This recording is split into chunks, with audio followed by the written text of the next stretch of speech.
Vapor compression system. What is it? Open your fridge. Feel that cold air? That magic happens because of one brilliant loop called the vapor compression cycle. It's in your AC, your freezer, your car, and even big commercial chillers.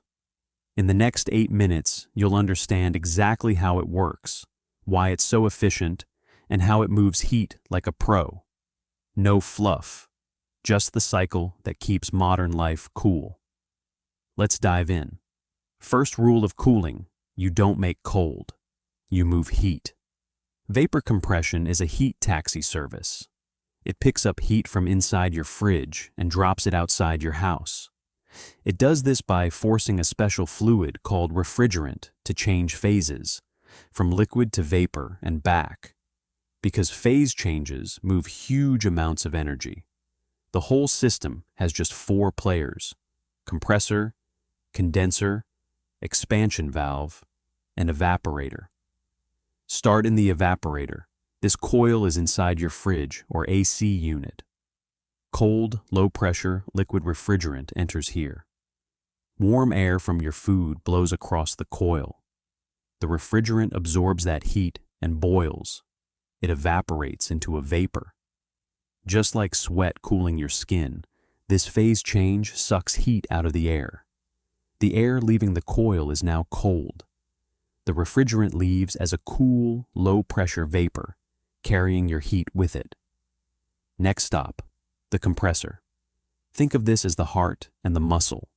It sucks in that cool, low-pressure vapor from the evaporator and squeezes it. A lot. Compression does 2 things. It raises the pressure, and when you compress a gas, it gets super hot. So now we have a hot, high-pressure vapor, much hotter than outside air. This is key. Heat only flows from hot to less hot, so we need to make the refrigerant hotter than the outdoors to dump heat there. That hot, high-pressure vapor flows to the condenser, the coil outside your house or behind your fridge. A fan blows outside air across it. Because the refrigerant is now hotter than the air, heat jumps out of the vapor into the air. As it loses heat, the vapor condenses back into a liquid. Same trick, reverse direction. You'll feel warm air blowing off your outdoor AC unit. That's your kitchen heat getting kicked outside. The refrigerant leaves the condenser as a warm, high-pressure liquid. Now we need to get that liquid cold again. Enter the expansion valve, or metering device. It's a tiny restriction, like pinching a garden hose. The warm, high-pressure liquid sprays through it into a low-pressure zone.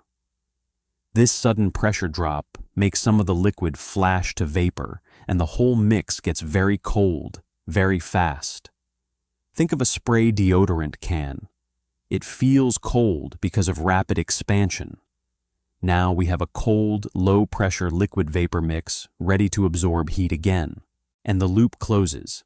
That cold mix flows back into the evaporator to pick up more heat, and we go again. Evaporate, compress, condense, expand, over and over. The beauty? For every 1 unit of electricity the compressor uses, the system can move 3 to 5 units of heat. That ratio is called COP, coefficient of performance. That's why heat pumps can heat your house more efficiently than electric heaters. Same cycle, just reversed. So that's it. Vapor compression. Evaporate to absorb heat. Compress to raise temp. Condense to reject heat. Expand to get cold. It's not creating cold, it's hauling heat. Next time you hear your fridge hum or your AC kick on, you'll know that's the sound of physics paying your comfort bill. Keep learning. Stay cool.